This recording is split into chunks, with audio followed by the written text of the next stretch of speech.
Hey guys, Michael here, garden expert at QVC. I want to give you a few of my top summer gardening tips. And my first tip is this rotating garden trolley, which you can sit on and actually do seated gardening, which is so much easier if you are planting things on a balcony or a patio. So let's get ready for some seated gardening.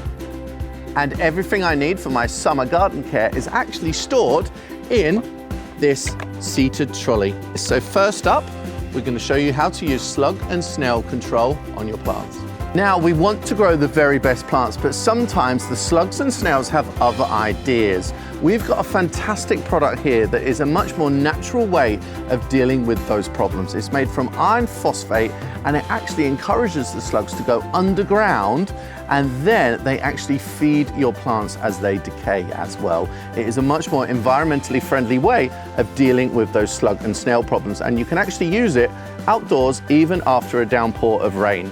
Okay, my next secret weapon is Incredi Mulch. Now, by mulching your plants, you're going to keep the moisture locked in. You're also going to stop the growth of weeds. So this is a really, really great way to keep your plants looking even more healthy through the summer. So it's very, very easy to use, and you just cover the soil with this organic mulch. You will then reduce your watering and also stop those slugs and snails as well later in the season. And feeding your plants. Not enough people feed their plants, but plants are just like people. They cannot survive on water alone. They need a bit of feeding for best results. So Flower Power is high in potash, and this is going to help you get more flowers and fruit from your plants. And for me, it is a gardening essential all through the summer. So there we go, you got 3 of my expert tips in order to help you get better containers and borders this summer.